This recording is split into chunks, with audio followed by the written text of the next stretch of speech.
Guys good morning. আপনারা সবাই কেমন আছেন? আশা করি ভালো আছেন। আপনারা গত 10 দিন ধরে আমাকে বলছেন ভিডিও কেন দিই না। আসলে আনফর্চুনেটলি আমার আইডিটা ডিঅ্যাক্টিভেট হয়ে গেছে, এই কারণে আমি ভিডিওটা করতে পারছি না। আমি যখনই অন্য কোনো ফোনের কাছে যাব তখন সেখান থেকে আমি আপনাদের ভিডিও আপলোড করার চেষ্টা করে দেব।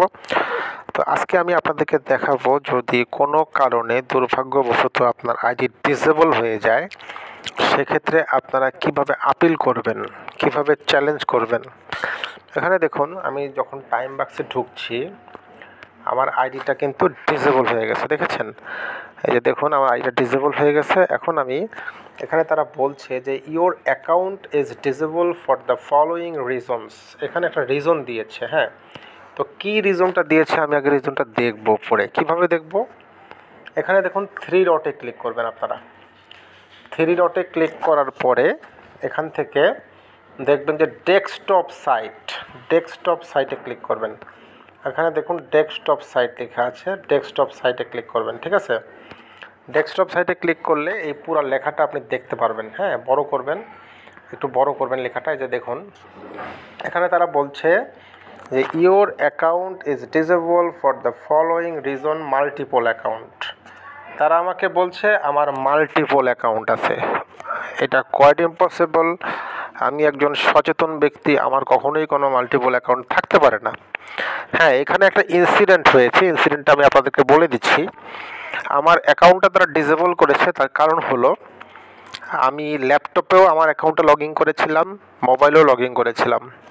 আমারও উচিত ছিল যে একটা ডিভাইস ইউজ করা, অথচ আমি এখানে 2টা ডিভাইস ইউজ করেছি অ্যাট এ টাইম। এই কারণে তারা মাল্টিপল ধরেছে, মাল্টিপলের কারণে আমার অ্যাকাউন্ট ডিসেবল করে দিয়েছে। এখন আমি এটার এগেনস্টে একটা আপিল করব। তো আপিল করলেই যে আপনার অ্যাকাউন্টটা ফেরত আসবে তেমন কোনো কথা না। তো এখানে আমরা আপিল করব, হ্যাঁ। যেহেতু একটা সুযোগ রেখেছি তারা আপিল করার, আমি আপিলটা করব। কীভাবে আপিল করব আপনারা দেখুন সবাই। যদি ইনসিডেন্টলি আপনাদের অ্যাকাউন্ট ডিসেবল হয়ে যায় আপিল করবেন। আপিল করার সিস্টেমটা দেখুন। আবার এখানে 3 ডটে ক্লিক করবেন।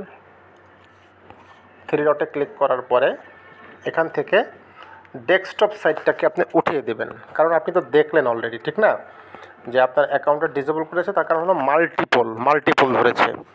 এখন আমি আপিলটা কোত্থেকে করব, কিভাবে করব, আমি সাপোর্ট টিমের সাথে কিভাবে কন্ট্যাক্ট করব, how eye contact with the support team. So এভাবে আপনারা দেখুন নিচের দিকে একটা যে এরকম একটা লেখা পাবেন, হ্যাঁ, এরকম একটা মনোগ্রাম পাবেন। এটা হলো নাম হলো সাপোর্ট চ্যাট রুম। এখানে ক্লিক করবেন।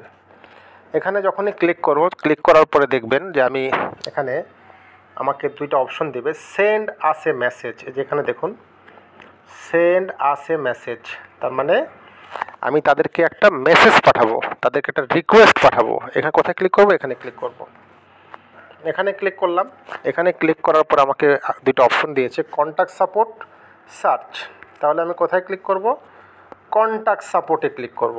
এখানে দেখুন কন্ট্যাক্ট সাপোর্টে ক্লিক করব। কন্ট্যাক্ট সাপোর্টে ক্লিক করার পরে আমাকে এখানে আমার অ্যাকাউন্টটা চেক করবে। দেখুন এখানে আমার অ্যাকাউন্টটা চেক করে আমার নাম দিয়েছে, আমার জিমেইল দিয়েছে, আমার কান্ট্রি দিয়েছে, আমার আইপি দিয়েছে। এখন এখানে 2টা অপশন দেখেছেন, অ্যাডভাইজার এবং ইউজার। আমি এখান থেকে ইউজার সিলেক্ট করব, ইউজার অনলি সিলেক্ট করব। আমি যখনই ইউজার অনলি সিলেক্ট করব তখন তারা আমার অ্যাকাউন্টের এগেনস্টে 3টা অপশন দিয়েছে, contact support, close ticket, engage ইট।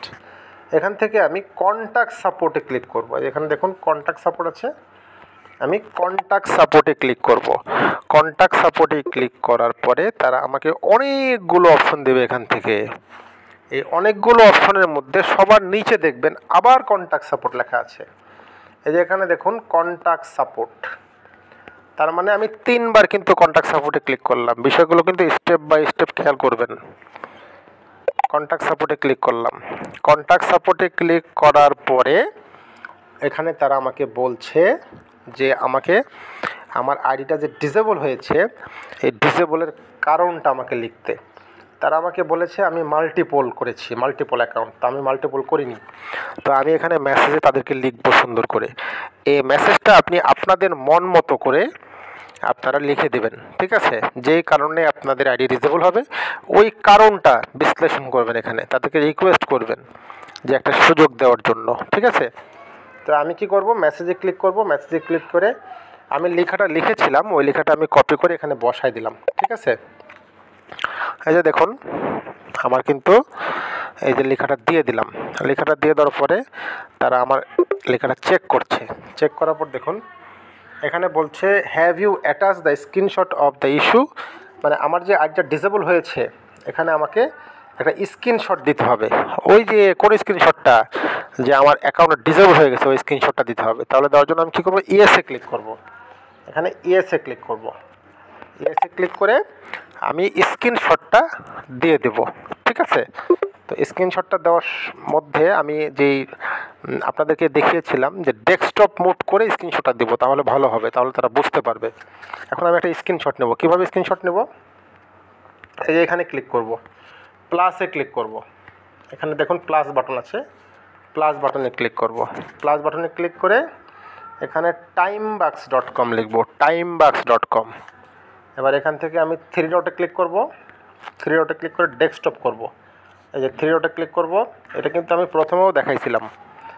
3 ডটে ক্লিক করে ডেস্কটপ সাইটে ক্লিক করব। ডেস্কটপ সাইটে ক্লিক করে আমি কি করব, একটা স্ক্রিনশট নেব। এই যে একটা স্ক্রিনশট নেব। ঠিক আছে, স্ক্রিনশট নেওয়া হয়ে গেছে আমার। এখন কি করব, এখন আমি ওই যে মেসেজ ওই মেসেজে যাব। কোথায় যাব, এই যে 2তে ক্লিক করব। 2তে ক্লিক করে আমি পেজটা কেটে দেব। কেটে দিয়ে আমি এই পেজে আসব। এই যে এখানে যে পেজটা আছে এই পেজে আমি প্রবেশ করব, কারণ তারা আমার কাছে স্ক্রিনশট চেয়েছে। স্ক্রিনশটটা কীভাবে দেবো, এই যে এখানে দেখুন ক্লিপের চিহ্ন আছে একটা, এখানে দেখুন ক্লিপ নামক একটা চিহ্ন আছে, ক্লিপ। এই ক্লিপে আমি ক্লিক করব। ক্লিপে ক্লিক করে আমি আমার গ্যালারি থেকে আমি স্ক্রিনশটটা দিয়ে দেবো। এটা আমার গ্যালারি থেকে আমি স্ক্রিনশটটা দিয়ে দেবো। ঠিক আছে, দিয়ে আমি লেখাটা দিয়ে দেবো আবার। দিয়ে আমি এখানে দেখুন এই যে সেন্ড বাটন আছে, সেন্ড বাটন, এই যে সেন্ড বাটনে ক্লিক করব। ঠিক আছে, সেন্ড বাটনে ক্লিক করলাম। সেন্ড বাটনে ক্লিক করার পর আমার লেখাটা চলে গেছে, আমার কাজ শেষ। এখন কি করব, আমি ধৈর্য সহকারে অপেক্ষা করব। হ্যাঁ, এখন যদি তারা হৃদয়বান হয়ে থাকে আমাকে তারা চান্স দিতেও পারে। যদি তারা আমাকে চান্স না দেয় তাহলে করার কিছু নাই, কারণ টাইমবক্সে আমি আর দ্বিতীয় কোনো আইডি খুলতে পারবো না। টাইমবক্সে একবার আইডি ডিসেবল হলে দ্বিতীয়বার কোনো আইডি খোলা যায় না, কারণ এখানে ল আছে, লটা 1 ইউজার 1 ডিভাইস 1 অ্যাকাউন্ট। তার মানে আমি একজন ব্যক্তি হিসেবে একটা অ্যাকাউন্টই খুলতে পারবো, দ্বিতীয় কোনো অ্যাকাউন্ট খুলতে পারবো না। ধন্যবাদ সবাইকে।